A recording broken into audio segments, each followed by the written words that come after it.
How you doing? I'm Kevin O'Hara for alcoholmastery.com. Today I wanted to talk about the subtle art of just not giving a fuck, right? So what does it mean, the subtle art of not giving a fuck? What should you not give a fuck about?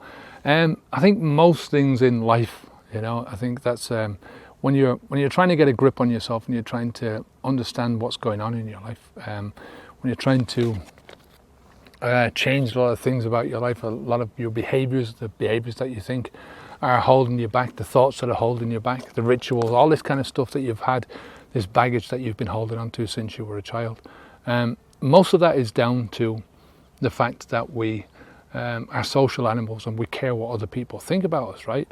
But this is grand sort of thinking. It's good thinking when you're in the company of maybe a couple of hundred people.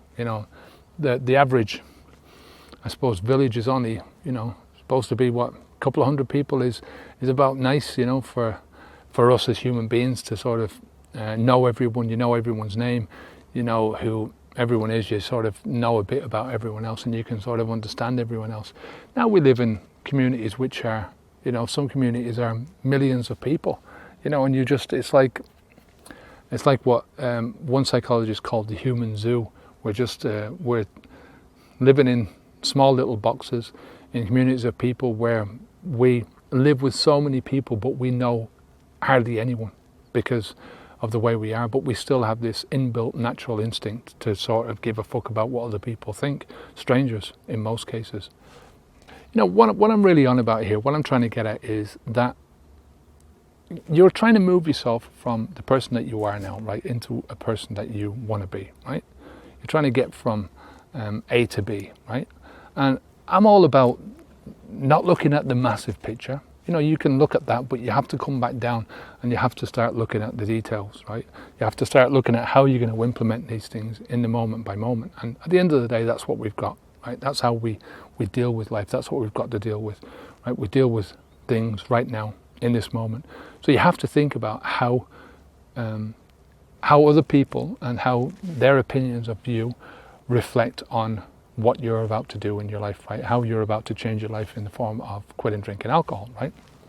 And in most cases, you're talking about if you've been drinking for any length of time, most of your friends are going to be along the same wavelength, right? They're going to have this is going to be their life, right? This is going to be a part of their entertainment, part of their socializing, a part of their commiserating, a part of their congratulating, all this kind of stuff, right? Alcohol is going to play a big part. And you have to look at how these people's opinions are going to affect you right now. And most of the time, their opinion of you is going to reflect their opinion of themselves, right? So when you say you're quitting drinking, they reflect that back on themselves and they think, well, I drink the same as this guy. Do I really need to quit drinking? Have I got a problem with quitting drinking? No. And then they make up their own stories and blah, blah, blah, right? But you just have to know that there are some things in your life that have got to be sacrificed in order for you to progress in your life. And in order to do that, to sacrifice, you've got to sort of garner this feeling of you don't give a fuck, really an attitude of you don't give a fuck. Because, if you don't sacrifice certain people from your life, they're going to hold you back. If you don't sacrifice certain environments from your life, they're going to hold you back. That environment's going to hold you back. If you don't sacrifice certain ways of thinking, that way of thinking, those ways of thinking are going to hold you back. So you have to really sit down and think about these things and think about which parts of your life are going to hold you back and which parts of your life are going to help to pull you forwards. This is one of the most difficult things that you're ever going to do in your whole life, right? I guarantee you that. It's much more difficult than the actual quitting the drinking. Quitting the drinking part is the easy part, right? This is where the tough work comes in, making these decisions and making these choices. Now, I get a lot of emails from people who say, well, I've quit drinking, I'm off the booze now for a year and I still hang around with people who drink. I do, most of my family drink. So if I was to take out all my family and go, right, I'm not dealing with any people that drink anymore and I'm only going to hang around with people that don't drink, then, I'd be a sorry, lonely person, It's the same thing with my diet. If I only hung around with people who didn't eat meat, then I would be a sad person. It's everyone to their own, but you have to make the choices, you have to make the decisions. Some people in my life, there was no way on earth that I could still hang around with those people, because our relationship was completely based around the alcohol. With other parts of my life, with my family, for instance, there was so much more depth to those relationships than alcohol. But with certain people, so, you have to make that distinction first. You have to understand this about the people and the environment. Are there other parts of this environment that involve other things other than alcohol? And if not, get rid of it, get rid of them, right?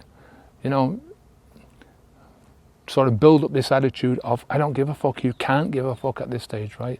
Maybe later on you can sort of try and rekindle some of these relationships, or go back into these places. Like I say, no problem with me talking to people now who are drinking in front of me. I couldn't give two shits. Can't give a fuck about going into a shop and there's a load of beer around me. I don't care. It's not something that happens, because I don't do that anymore. It doesn't have any effect over me anymore. It doesn't have any influence over me anymore. So I'm just saying that there's certain parts of your life that you've got to tear down in order to rebuild again, right? You cannot leave. These things are just so embedded in your thinking and in your behavior. They're so embedded in what got you to this place now that they cannot continue the way they are. So you have to either destroy them, rip the things down and get rid of them altogether, or you've got to break them down in order to rebuild, right? So just think about that from that perspective. Think about it from the perspective of garnering this attitude of, I don't give a fuck, right? Hopefully you got something out of that, and it wasn't meant to offend anyone, anyone that doesn't like swearing and stuff like that. But that's part of who I am. It's a part of that attitude. I always have an attitude. I'm trying to develop this attitude of, I don't give a fuck if it doesn't suit me and my family, right? And my purposes in life, then I don't give a fuck. And that's the way you have to think about some things in life. I mean, there's times when you should give a fuck, right? When there's times in your life when things are happening when you can do something about it, and you don't. That's it's a sad part, if you're not doing something about it. But anyway, I'm going to stop this before I start rambling on too much. If you have any questions at all, any comments, leave them down below in the box below. If you have any suitable topics for videos, as you can see, my range of topics is fairly wide. So give us a shout. You can also give us a shout over at kevin@alcoholmastery.com. Send me an email there with any topics or suggestions that you might have. And until next time, if you want to come over to the website, if you are just starting out on this journey and you want a bit of a help, we've got the Alcohol Mastery Quit Drinking Starter Pack, which is just full of different bits and pieces to help you start out, videos and books and different things like that. So I'm Kevin O'Hara for alcoholmastery.com. Take care of yourself. Keep the alcohol out of your mouth. Onwards and upwards. Take care. Good luck to you. Bye now.